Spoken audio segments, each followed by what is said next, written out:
Hey there! Thanks for listening to a special episode of the Onchain Medley podcast. I had mentioned at the beginning of a prior episode that the podcast will be going on hiatus. After the episode aired, I received questions from dedicated listeners who wanted to know why that was. In today's episode, I've decided to delve into this with my guest. This episode explores how my views of Web3 and blockchain have evolved since I started this podcast. It also sheds some light on why I decided to put things on hold indefinitely. If you want to know what I'm up to next, I implore you to listen to the very end. All right, back to my guest. You brought up an interesting point in your answer there, though, that I'd love to dig in on, because one of the things that I hear all the time people talking about is the benefit of crypto is that it eliminates the need for trust, right? You don't have to trust anybody. You can perform transactions without trust. And we could talk about why, maybe trust is important, but you were just talking about there. It's like, yes, the system eliminates the need for trust on a transaction basis, but it's the trust in people who are promoting it that is what gets people in. It's if you didn't trust in Bitcoin to some extent, would you buy it? In this episode, I chat with Keith Corbin. Keith is an engineering and product leader with decades of experience across multiple industries. Keith is also an executive coach with his own practice called Evolution Coaching. Evolution Coaching provides transformational leadership coaching to executives at various levels. So if that's of interest to you, I highly recommend him. In addition, Keith is a mentor and a friend of mine. I wouldn't be doing this episode with anyone else. As you'll soon learn, he's quite discerning and earnest, a combination that is rare to find these days. So without further ado, here's Keith and me riffing on the curious case of Web3 and blockchain. Enjoy. Hi, Coach Keith. How are you doing today? I'm doing great, Lide. How are you? I'm doing well, thank you. Thank you for joining me on this special episode of Onchain Medley, which is still on hiatus, but I really wanted to do this episode with you. So let's just kick it off. Start off with your background, what you've been up to, and when you first came across Web3, what that was like for you. Sure. Well, my background is that was a self-taught engineer, spent about 15 years as an engineer, moved into product management and development, and also operate as an executive coach. And really got excited about Web3, crypto, blockchain, all of that as new technology, something that just to kind of discover and learn about and see how it worked. And really was trying to make up my mind about it, and have really enjoyed your podcast as a way to kind of go through a journey to understand different aspects of Web3 and what it can mean and different perspectives on it. No, yeah, that makes total sense. So when you first learned about it, or I don't know how long ago that was, what are some of your initial thoughts about Web3, blockchain, Bitcoin, crypto in general? What was that experience like for you? I first heard about it. I had a coworker who was big into Bitcoin and continuously prompted me to buy Bitcoin. And it is a regret that I didn't, because that was back, I don't even know what year that was, probably 2011 or something. So had I made that decision, we wouldn't be having this conversation. I'd be on an island somewhere. That is true. You'd be too cool for school. I never would have met you. Yeah, it never would have happened. So, but I didn't make that decision. And at the time, I thought, wow, this is it's a gimmick, right? I just didn't buy into it. And then certainly I've seen how it's grown since then, and it's become a very expensive gimmick maybe, or more than a gimmick. But that's really where I first kind of learned about it, and certainly been paying attention as everything has evolved into NFTs, blockchain in general as a technology, and now, more of the conversation of thinking about the metaverse. So you said you thought it was a gimmick. Why did you think it was a gimmick? It just, at that time, it was, people were mining Bitcoin, right? It was just this thing. You could set up your computer to mine Bitcoin. And it was it felt like a get rich quick scheme. And it was, right? Had I bought in, then I could have gotten rich quick. But it felt like that. It felt it had the trappings of a scheme rather than something real. It didn't feel like there was anything about Bitcoin to trust. It was just out in the world. Interesting. Would you say you're that way with technology in general? Like, are you a Luddite, or was it particularly Bitcoin that you were like, seems off? Or do you think most new technologies are you sort of slow to adopt them in general? Yeah, I would say I tend to be an early adopter of technology. My first real technology project was a webzine that me and a college roommate and his brother started back in 1990. It's probably 96. And we were making money at that time by, selling books and CDs that we would review on the website through Amazon. It was enough to pay our hosting costs. So really early in the phase of having a website and doing that.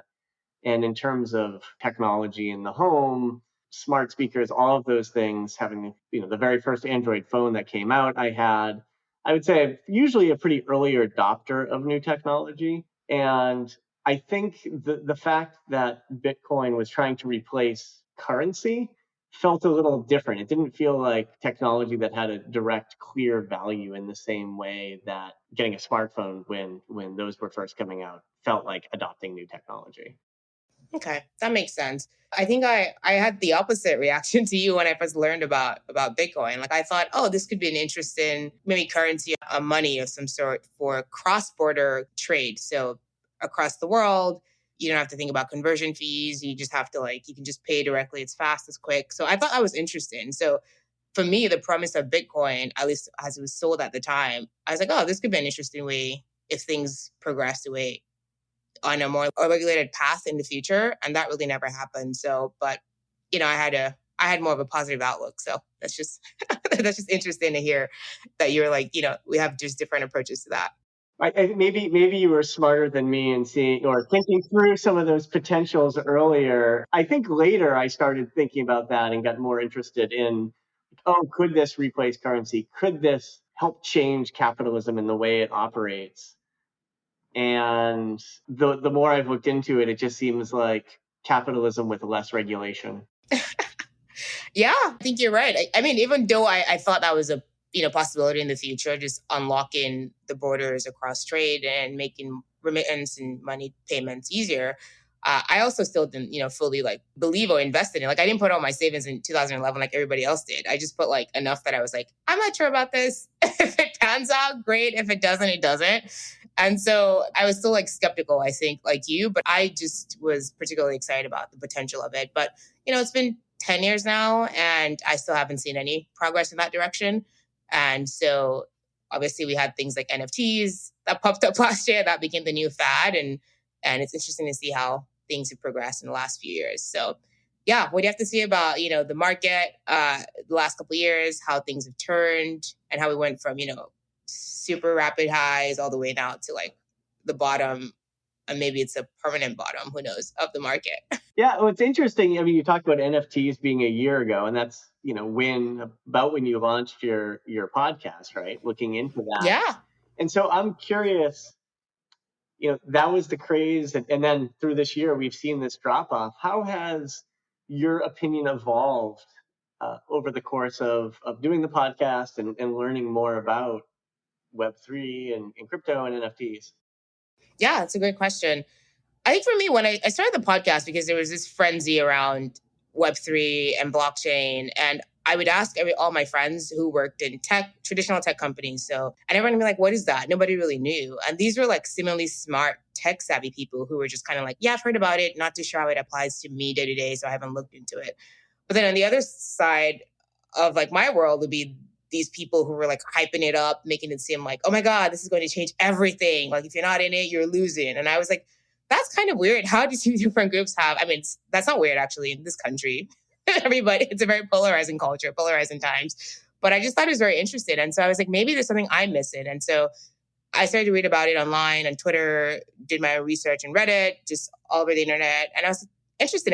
People that are seemingly smart, tech people, mainly VCs, but, I'm not sure if I should just think they're really smart. But people that are well respected in the tech world, I would say, were hyping it up and doing all these lectures and webinars and really just making it seem like everyone was missing out who wasn't in it. So I decided to start the podcast to kind of bridge the gap between people that are sort of in traditional tech and everybody else, to kind of say well, there's this thing everyone's talking about. I know a little bit about it from a few years ago and learned about Bitcoin back in 2011, 2012, like you. but like I haven't really kept up with it over the last, few years because I've been busy with life and stuff. But now that it's sort of getting a resurgence, I do want to kind of see if there's something here, because initially it was just Bitcoin, crypto. How do you get the value to go up and get excited about it? But now there's NFTs, there's DAOs, there's all these other like technology applications. And I was like, maybe there's something here. Let me go look into it. And so I started the podcast for that reason. And I really thought I'd be doing this podcast for a long time. I was like, oh, I'm going to do this for a while. It's going to be my thing, my side project and all of that. But I think kind of like the NFT market, how quickly it rose, I also just kind of was riding that wave. And then as I would go to events and talk to people, I noticed that a lot of people didn't know anything about why they believed in it. People were just kind of drinking the Kool-Aid. When I would ask people questions, nobody had really good, thoughtful answers. And then I was starting to realize that, oh my God, everyone is just in it for the hype. And it's kind of like scary. And I was surprised to have run out of things to talk about in only 12 episodes. So I'm not sure that answers your question, but that's sort of where my mind was. And I can talk more about that later, but I just wanted to pause. Yeah, I mean, it's interesting, right? There's certainly an element of it where you look around and all these smart people are super excited, right, about the possibilities of NFTs and DAOs and crypto. And then, but the more you pull back the covers, it seems like there isn't that much there. Yeah. And I was surprised because I would go and ask questions like, so what can it solve? And people would tell me things like, oh, it's going to change the world. It's going to improve. The one thing everyone kept saying to me, and I guess as a woman and a woman of color and Black women in particular, they were like, it's going to end, discrimination. And people would just say all these things to me. And I feel like, how so? Explain to me how it's going to make equality accessible for everyone. And I never would really get a good answer. It's like, well, now you can just like spin up your own company in a DAO. You don't need the person. I'm like, I can do that today, really. No one's stopping me from doing that. Or they'd be like, oh, as an NFT, it's for the artists. Artists in general have not gotten any recognition. And I would look around the NFT landscape and I'm like, the artists who are actually getting recognition are artists who have already been popular in the pre-NFT world. And they're doing this for the money and the hype. The artists who have been struggling, many of them are still struggling because they don't have the notoriety to actually like sell their projects. And nobody really cared about that. It's very interesting that people were touting these things, but when you pull back the covers, as you said, there was a lot of holes, but nobody really wanted to talk about those holes and how to fix them. And it just used to infuriate me. And I was like, I don't get it. And so as I was in the episodes and podcasts, I had topics I wanted to learn about. So I focused a lot of my episodes on a new topic or a new theme that I wanted to learn about. And I really thought that the industry was going to evolve to the point that I wouldn't be able to like run out of things to talk about. And over time, as I was reaching out to guests, I was like, it's all the same thing. It's like a project they're shilling or something they're doing. And I just didn't have an interest in doing that anymore. And decided I need to take a break until I get to a point where maybe something happens in this ecosystem that is interesting and new to me, or I want to pivot the podcast in a different direction. But that was really kind of how things evolved for me. I went from, feeling really good about it, positive about it, to being skeptical, to now sort of feeling a little bit bearish on the entire ecosystem. And I'm not even really sure where to go from there. So sometimes I'm like, maybe it's me. Maybe I'm wrong. Maybe I'm an idiot. Maybe it's something I'm not seeing. But time will tell, I guess. Time will tell. And, it's interesting. Maybe we can talk about sort of the NFTs a little bit, because you did spend quite a few episodes talking about it from a music standpoint, from an art standpoint. And it's right. I think there are some well-known artists seem to be doing well with it. And it's created a way where, not only can they profit from selling the art, but they can profit from when that art goes up in value and they continue to get a percentage, which I think is somewhat interesting. But the democratization hasn't happened. And I think the smaller artists seem like they've been more taken advantage of by people who are generating, 1,000 monkeys or whatever they decide to create using somebody else's work. And then, they're getting some cut or something, or it's taking art from somebody and not licensing it appropriately or not looking at those pieces. And it's just kind of going quickly to trying to generate, again, kind of what feels like maybe a get rich quick scheme, as opposed to something that's really about, can we do something unique and different with digital art because NFTs exist that we couldn't have done otherwise? I think you're right. And my last guest, Tante, who talked about this, that was his main argument. He's in the digital art space. And he's like, I'm in the digital art space. And I think digital art should be considered art. And I also struggled with the NFT space in general. And I think what's telling a lot about the ecosystem that I noticed was when people criticized it, everyone would just, reach back out with like insults and, slang. You're not going to make it, things like that. And nobody really was really trying to educate people on why they were wrong. It was always a very negative energy if you spoke out against it. To me, it felt very sort of like authoritarian, or I don't know, it didn't feel very community friendly, even though they were touting community as well as a part of the ecosystem. So there's a lot of just contradictory behavior and ethos that I also questioned. And I was just surprised to see that people that are seemingly smart were pushing this thing, and no one is even really given an answer for the crash that has happened in the last year or so, which is just mind blowing to me. Why do you think that is? Do you get a sense of maybe how these people who are such big fans of this movement see the world differently than maybe you or I, where we're missing something? I don't know. I really don't know. The only thing I can come up with is when I think about venture capitalists in general. Like, you guys already have billions, maybe trillions of dollars. And the ones that were really pushing this thing really hard, I felt like they were doing this thing so they could make more money. But then a part of me was like, it can't be. They already have a lot of money. So maybe there's something there that I'm missing. Maybe in 10 years, we'll all be idiots and they'll be right. But I still can't reconcile how, somebody who's seemingly worth billions of dollars is pushing this technology so hard that technologists are questioning the viability and veracity of the technology. Part of me, I think, refused to believe it was just a Ponzi scheme, for them to just make more money, because I'm like, they already have money. So what's in it for them to do that? And so I don't know the answer to that question because it doesn't identify with my logic. And so I don't know why, these people are pushing this thing so hard that maybe you and I are missing it. Maybe it is about the money, right? Maybe you can never have too much money.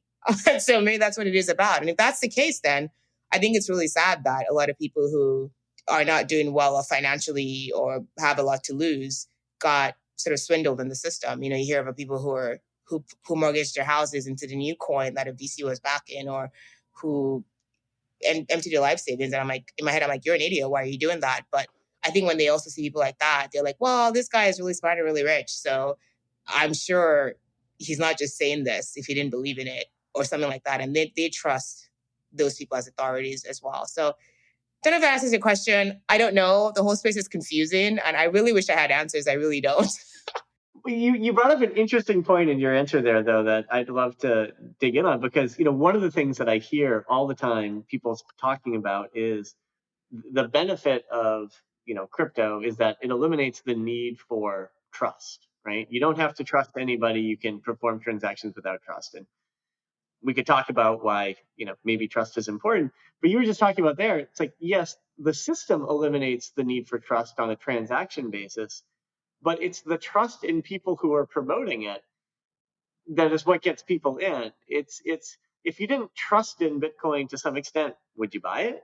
And so it's this interesting kind of dichotomy I've seen come up between a system that's supposedly a trust-free system, and yet the fact that it is because people who we recognize as smart people are saying that it's true or that it's valuable.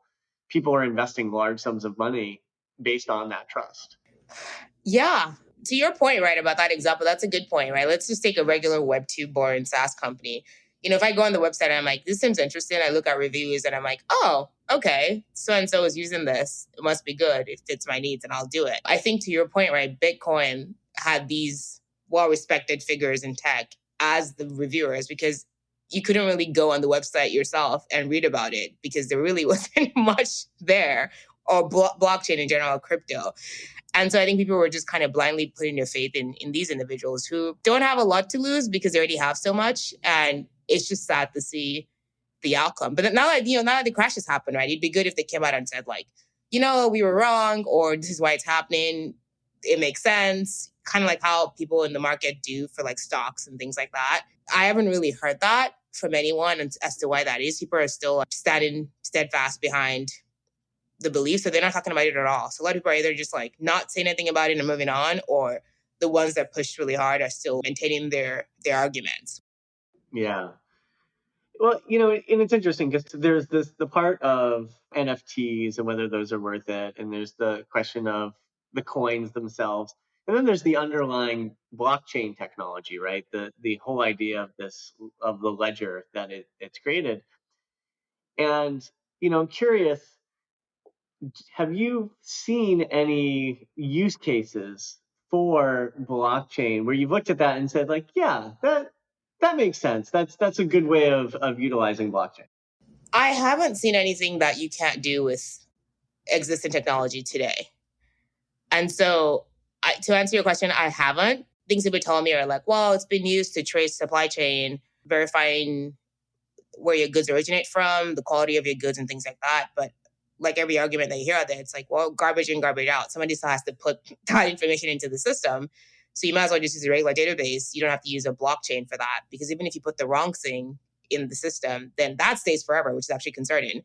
And so I haven't seen a really good argument for what you could use it for. I think somebody on my podcast said the other day, was like, the best example of blockchain or use case is Bitcoin, which I would agree with if global money, cross-border sort of economy sort of took place in the way I'd imagined it to be. I'm like, yeah, that makes sense. I can go to any country and everybody takes Bitcoin and I don't have to worry about changing my money. But we never got there. So outside of that example, I can't really think of anything. Have you seen anything, or do you have any suggestions or ideas of potentially useful applications of the technology? Yeah, well, you mentioned Bitcoin, and I think, when I look at Bitcoin, I think, well, that'd be great if I want to make an illegal transaction using cryptocurrency, right? Rather than giving my credit card, that makes a lot more sense, because then nobody can get it. But, if everything else, it doesn't seem like there's that same value. Most systems have trust. And I think, you talked about cross-border. And if you were doing cross-border transactions and in certain countries, you can't necessarily trust the fiat currency, does that create a way to help? Maybe. But we haven't seen that come to life yet, because I think, the tendencies of the system have really excluded a lot of people who may get the most use out of it, because it's so expensive to use and get access to. And so I think it's an interesting technology, and I feel like there, it's a solution in search of a problem. And at some point there may be a problem that we find, and blockchain becomes the great solution for. But with you, I agree that the never being able to delete anything on it is concerning. There's a concerning aspect of the transparency of it is both great and scary. That if you, for example, with NFTs, if you bought an NFT and people know which NFT you bought, they can now find your wallet and they can find the other transactions you bought, everything else you purchased, which, if you think about that from a privacy standpoint, is rather concerning. Granted, your wallet's not necessarily tied to your name, but if I know, because of your avatar or your icon in Twitter, a NFT you've purchased, I can now find out a whole lot more about you in terms of other transactions you made and other things, which, again, it's kind of a trade-off of privacy that goes along with this. Yeah, and it's funny you brought that example up. It's so true. It's a trade-off for privacy, but people are actually doing that, but to figure out which coins to buy next or NFTs to buy next. And the people who, I guess you have this like crypto whales, people who hold a lot of crypto in their wallets. And they were sort of like swindling people in the sense of they would like buy the next NFT they wanted to pump, and people would like track their wallet. Okay, these people bought Bored Ape and they bought this crypto punks or whatever. And now they're buying this like no name NFT, and everyone would go buy that because they've seen these people as like leaders in the market, and they have an eye on the future. And then as soon as they go buy a bunch of that, the price goes up, those guys dump it, the price falls, they move on to the next thing. And so there were people who were doing that for a very long time for like illegal things. You didn't know who they were. But I guess to what you said earlier, right? Maybe the best application for Bitcoin is illegal activities. And who wants that? But hey, maybe. Maybe. Well, and it goes into, right, I mean, the one of the benefits of Bitcoin, right, is it's not regulated. But the advantage of regulation, if you start touting stocks in a way to try to artificially boost it and then cash in, the SEC is going to come knocking on your door. Potentially, if not if you're Elon Musk, but for everybody else, they're going to come knocking on your door. With Bitcoin, there is no checks and balances if somebody does that. There's no, you can, if you've got enough celebrity, you can buy something, tweet about it, build it up, and dump it. And there's no regulation to hold that back. And so again, it's the elimination of trust doesn't necessarily help, because just because you know the transactions are working, you still have to be able to trust the people who are in and around the system to be operating in good faith.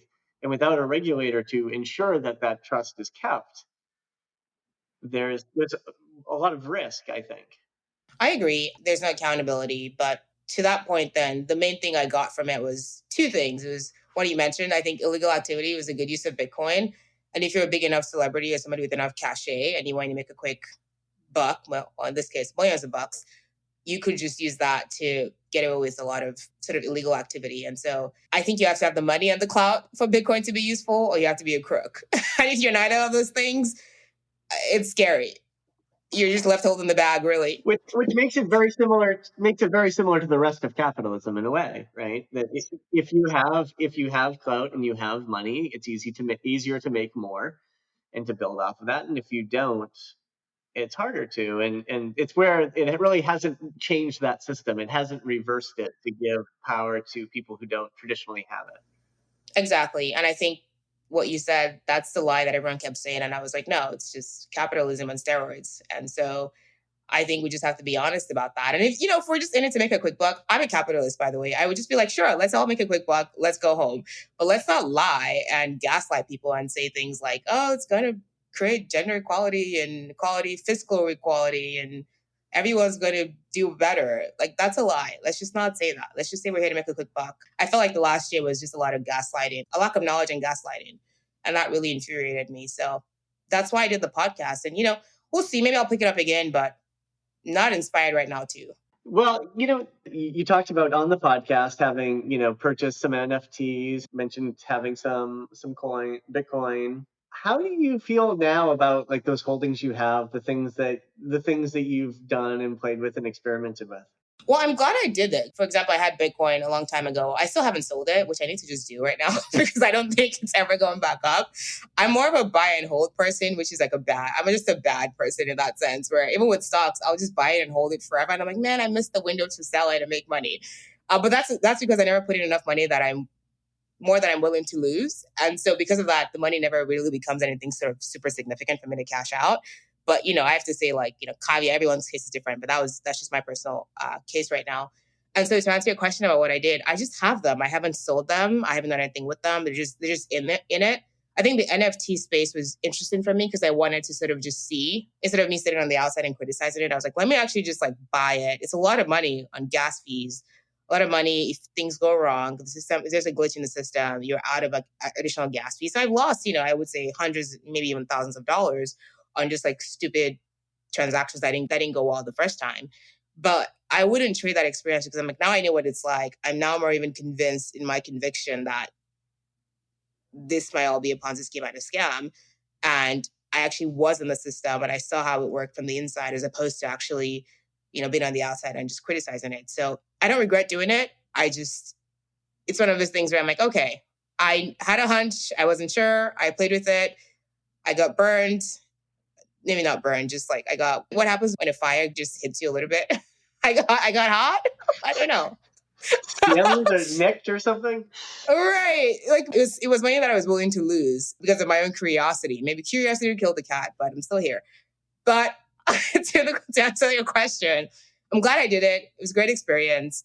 I'm glad I actually played around with stuff, bought some coins, bought some NFTs. But I didn't go crazy. I wasn't, trying to get a Bored Ape or the latest, coolest NFT. It was just like stupid things on the market that I was like, oh, this could be interesting. And then I went in to support. I had a guy on the podcast who has an NFT project called Onchain Warriors, and I was like, oh, I'm gonna invite him to speak, but let me just even like buy one out of support for what they were doing because they were saying they were trying to use the money to fund up and coming artists. And I've actually been to one of their events in real life, and they did do that. So I was like, okay, I'm glad I supported them.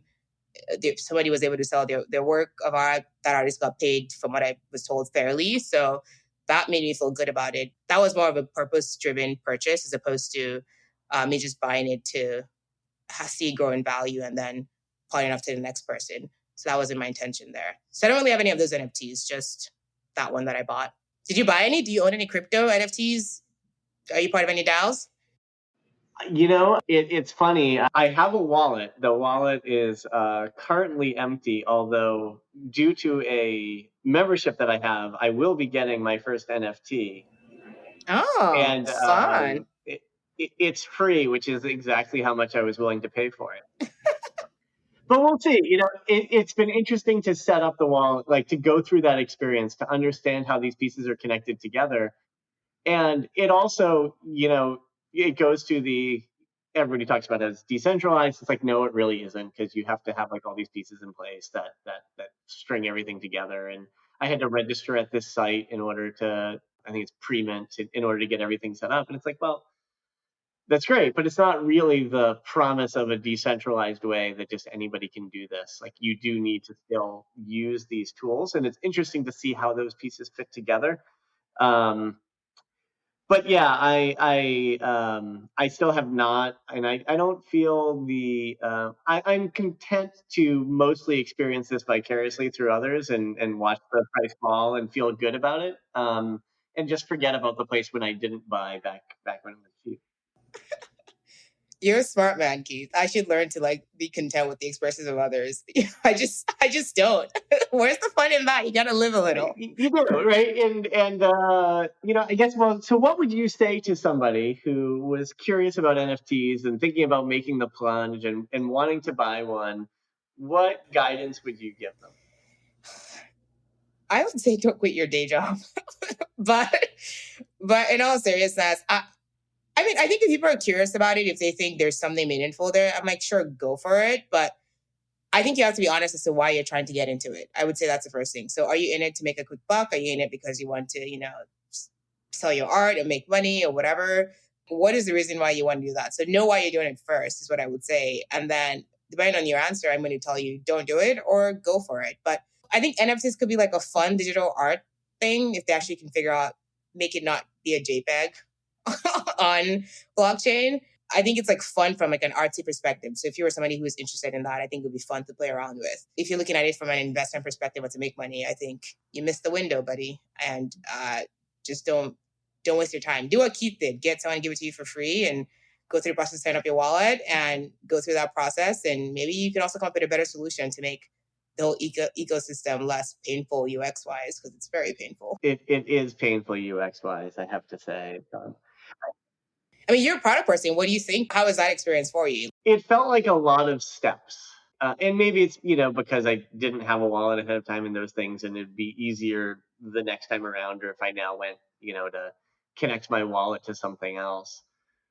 But it didn't feel, at this point, making a transaction using fiat currency, using a credit card is really one of the simplest things you can do online, right? It's so easy, and especially to do from your phone. It's with Apple Pay or Google Pay. It's one step. It's really simple, really straightforward, and transactions involving crypto seem to be a lot more convoluted at this point, a little bit more difficult. And so I think there's definitely something there that would have to get easier to get that use case.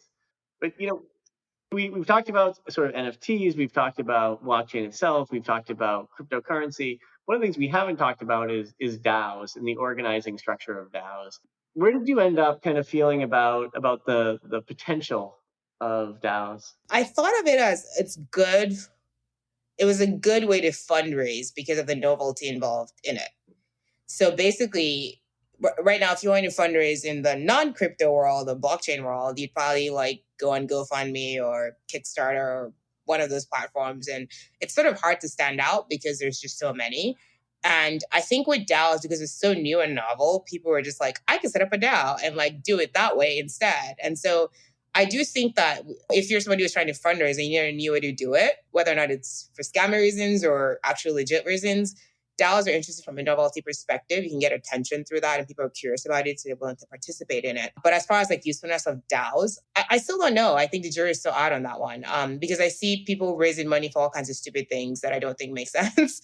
So it feels to me right now like it's a very expensive membership, overpriced membership for some access to something. But I do think like it's going to eventually go the way where it's like you may have a DAO, but it's not, maybe you're not really on the blockchain. It's just like a big group chat, and it's giving you access to something. So the concept of DAOs, whether or not it lives on the blockchain or not, could end up being like an actual application that people gravitate towards as a way to just feel a part of community and support an organization or something or belief system that they want to see out there in the world. But I think whether or not it needs to live on the blockchain is a question I have on that. And to what you mentioned earlier, I don't think it's ever going to be decentralized or autonomous. I think you're always going to have it be on that scale, maybe more centralized and less autonomous, because you're going to have different people in a community having them do different tasks. And people have to be self-organized enough, or at least self-dedicated enough to want to do that without you overseeing them. And I find it's going to be hard to sort of organize people together to come together towards a goal. But if you really want to believe in this like decentralized world, I don't think that's ever going to happen. But I think it could be an interesting way where you have a few leaders leading a community or group to do something. But I don't know if it's necessarily going to be on the blockchain. I think it's like already happening in a real world anyway. But curious thought on DAOs. What do you think about DAOs? I think your point on investment is interesting because it is a way that you could, while it's really easy to set up a company, an LLC or something, you could do it tomorrow. But getting investments for that LLC, if those investments were going to, I don't know, maybe even as I'm talking, it's sort of like it falls apart, right? It's like, yeah, you can still take investments and track it and do it on your own without actually issuing stock. I mean, if you wanted to get to the point of issuing stock, maybe a DAO is easier than taking a company public. Maybe that is true. But there's a lot of like midway points between that in terms of raising funds and things you could do. I do think the concept of a DAO, of people having the ability to help control the organization, is positive. But I think there's other ways of doing that as well. I mean, co-ops have existed for I don't know how many hundreds of years, and have ways of sharing income and other aspects. And so there are some community things that have existed. The DAO seems like the latest digital form of it, and I kind of agree with you. It's like I don't know that it needs to be on the blockchain to do it effectively. Maybe at a certain size it helps, but I don't know. I get the sense that it's interesting. It's interesting what it's trying to create, but again, is the blockchain the right way to do it or the right solution for it, or is there something that already exists that's simpler, cheaper, easier, that solves the same problem? Yeah, that's fair. I think your example of co-op actually is perfect because they exist, but I don't think it's much well like known or talked about. And so I can see something like a DAO kind of being like a new version of a co-op that everybody partakes in for whatever cause or mission or use case that they want to do, because you don't really have that concept right now. So I can see that like accelerating that sort of behavior, but to what we both agreed upon, I don't think it's going to end up being on the blockchain. It's just going to be something we do in the real world, but maybe you call it a DAO for legacy reasons, but it's not really a DAO. Yeah, very interesting. So then, like, just last questions for you then. If you could like predict the future, where do you see things going with blockchain or Bitcoin? Do you think we're going to be laughing stocks and somebody's going to be like, "Ha, why didn't Keith? These two idiots were making fun of blockchain and Bitcoin. Joke's on them now." What do you think? Even if that ever happened, how would you feel about it? I'm sure this podcast someday will be posted under the heading of two idiots who didn't get it, and the world will didn't get it.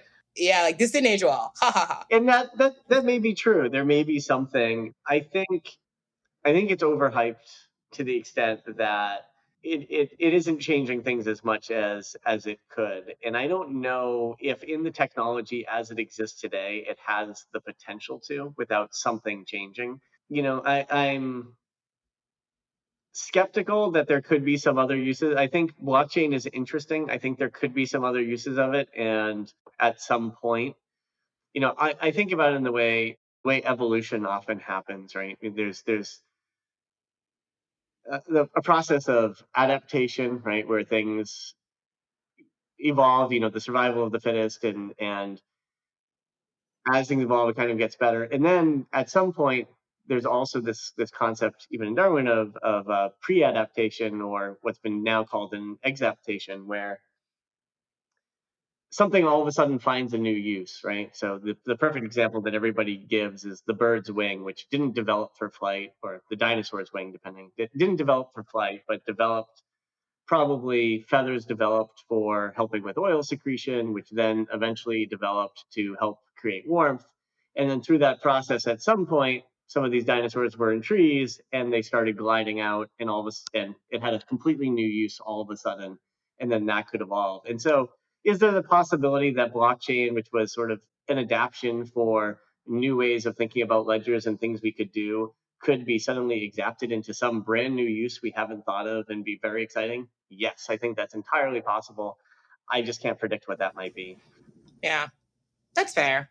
I think we're both kind of just saying, well, we'll see how things evolve. And, we wouldn't be surprised if there actually was a good, compelling use case. But even if there weren't, we wouldn't be surprised either. I agree.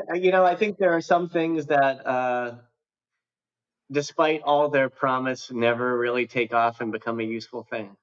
This is just the very next Betamax where people really thought it was great and swore it was great, and it just never caught on. So, but this has generated a lot more money for a handful of people than Betamax ever did. So, I think in that there are those who are doing well because of it, and they have an entrenched benefit or entrenched need to perpetuate it and keep it going. And so I don't think it's just going to disappear because too many people with too much money are too invested. Yeah, that's how I sort of think about it too. But then I'm also like, well, they have too much money that it'll be fine if nothing ever materializes.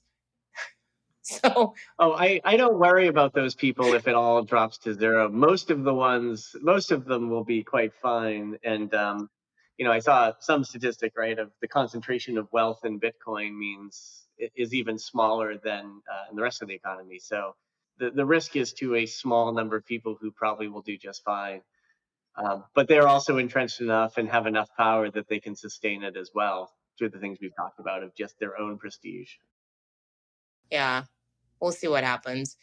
I mean, I guess, you'll be needing to coach a lot of CEOs of failed blockchain companies very soon. Walk them through and help them through their sorrows, because the last few months have been sad of all these companies shutting down or going bankrupt. Can you even file for bankruptcy on the blockchain? How does that work? I don't know. Just very interesting.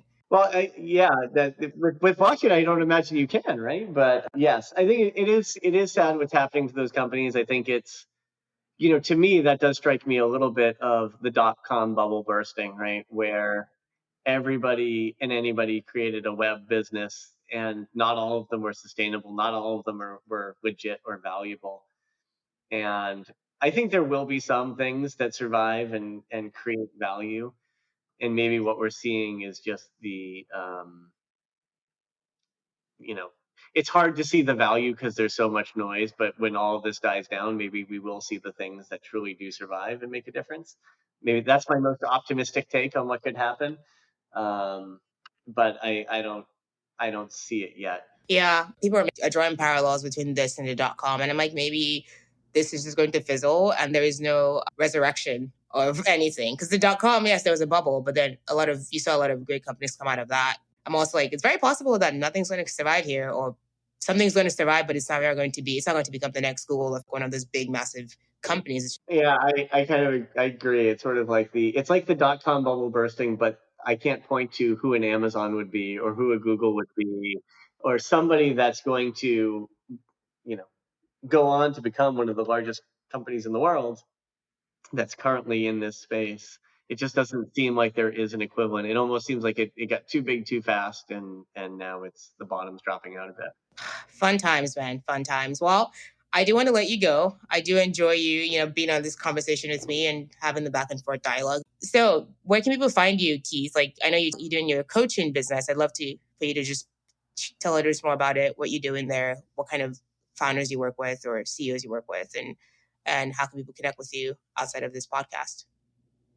Sure. Yes, I run a executive coaching business called evolutioncoach.org. You can find me on the website there or on Twitter, KJ Corbin. And I tend to work with technology leaders, really leaders who are in transitions and usually stepping up to larger roles. So stepping up to a C-level role or stepping up to run an organization, and help them work through their own evolution as they grow into what they're trying to do next. Yeah, you got people reach out, and really enjoyed getting to have this conversation with you, Lide. Yeah, thank you so much, Keith. And I look forward to chatting some more. By the way, for those who don't know, Keith is my mentor, and I have a lot of respect for him. So you should definitely check him out. Thanks for joining the podcast, Keith. I hope you enjoyed this episode, and I hope I was able to provide some more insights. As I stated, I might pick things back up if the landscape evolves in a more interesting direction. But for now, I like to think of this as the end of a short series. And once again, I can't thank you all enough for listening over the past few months. I am really deeply grateful. As for what I'm up to next, I'm starting a company, not a Web3 company, a Web2 company, and I'm going to be sharing that journey on Twitter. So if you're curious, give me a follow at LAIDE007. Once again, it's LAIDE007. I'll also link that in the show notes. Thank you so much for listening. I'm Laide, and until next time.